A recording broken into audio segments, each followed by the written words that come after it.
अस्सलामुअलैकुम दोस्तों, मैं हूं मोहम्मद जबरान और आप इस वक्त मौजूद हैं हमारे यूट्यूब चैनल दी इन्फो जेबी में। दोस्तों, इस कायनात में मौजूद हर चीज़ अल्लाह की एक नेमत है। ये हवा, पानी, दरिया, समुंदर, ज़मीन और इस कायनात का ज़र्रा ज़र्रा अल्लाह की एक नेमत है। दोस्तों, साइंस ने इन चीज़ों पे बहुत ज़्यादा रिसर्च की। कहा जाता है कि साइंस ने ज़मीन के नीचे वाले हिस्से के बारे में बहुत ज़्यादा रिसर्च कर ली है और बहुत सारी चीज़ें दरियाफ़्त कर ली हैं। दोस्तों, वीडियो को मज़ीद आगे बढ़ाने से पहले नए आने वाले तमाम दोस्तों से गुजारिश है कि हमारे चैनल को सब्सक्राइब कर लें, बेल आइकन पर क्लिक कर लें और इस वीडियो को लाइक ज़रूर कीजिएगा। दोस्तों, आज हम एक सम इंटरेस्टिंग के नए टॉपिक में हम बात करने जा रहे हैं समुंदर के चंद ऐसे हक़ाइक़ के बारे में जो आप यकीनन नहीं जानते होंगे। व्यूज़, कहा जाता है कि साइंस ने बाकी चीज़ों के बारे में बहुत ज़्यादा दरियाफ्त कर ली है, लेकिन समुंदर के बारे में अभी तक साइंस सिर्फ 5% दरियाफ्त कर चुकी है, जबकि 95% दरियाफ्त अभी बाकी है। दोस्तों, समुंदर अपने अंदर बहुत ज़्यादा ख़तरनाक और दिलचस्प बातें छुपाए बैठा है। दोस्तों, ज़्यादातर समुंदर समुद्री हयात से भरे पड़े हैं, जिनमें समुद्री जानवर, पौधे, मरजान शामिल हैं। दोस्तों, समुंदर हज़ारों जरासीम और वायरस का घर भी होते हैं। उनमें से ज़्यादातर नुकसानदा नहीं होते, लेकिन नुकसान देने या ना देने का इनकसार इस बात पर होता है कि आप कौन से समुंदर में हैं।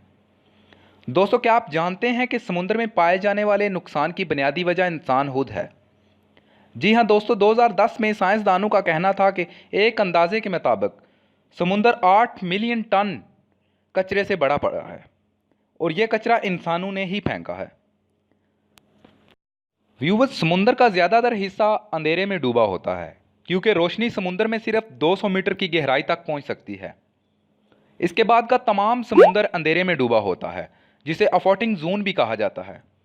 दोस्तों, इस बात में कोई शक नहीं कि ज़मीन के एक बहुत बड़े हिस्से पर समुंदर फैले हुए हैं, लेकिन साथ साथ ये बात भी सच है कि इनको अब तक सिर्फ 5% ही दरियाफ्त किया जा सका है।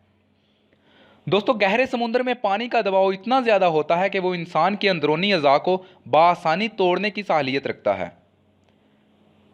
ये दबाव ख़ास तौर पर इंसानी फेफड़ों को ही अपना शिकार बनाता है। समुद्र की गहराई में बहुत ज़्यादा दबाव होने की वजह से समुद्र की गहराई में डूब जाने वाली चीज़ें जैसे जहाज़ वगैरह को निकालना मुश्किल नहीं नामुमकिन होता है। जैसे टाइटैनिक जहाज़ को 100 साल बाद भी निकाला नहीं जा सकता, क्योंकि ये समुद्र में 4 किलोमीटर नीचे पड़ा हुआ है, जहाँ पर किसी गोताखोर का भी जाना मुमकिन नहीं।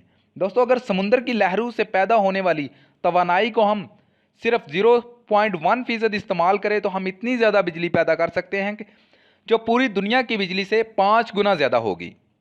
दोस्तों, आपको ये जानकर ज़रूर हैरत होगी कि दुनिया भर के समुद्रों में 20 मिलियन टन सोना पाया जाता है, लेकिन अब तक हमको कोई ऐसा कम लागत का तरीका नहीं मिल सका जिससे इसको निकाला जा सके।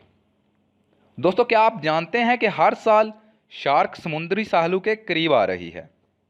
ये अपनी खुराक की तलाश में आती है, लेकिन दोस्तों इसकी ग़िज़ा में इंसान कोई अच्छी या लजीज ग़िज़ा नहीं है, लेकिन फिर भी इंसान इसका शिकार बन जाते हैं।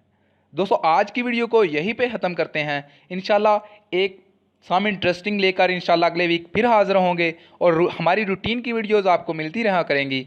हमारे चैनल को सब्सक्राइब कर लें, बेल आइकन पे क्लिक कर लें, वीडियो को लाजमी शेयर कीजिएगा और बेल आइकन पे मस्ट क्लिक कीजिएगा। Thank you.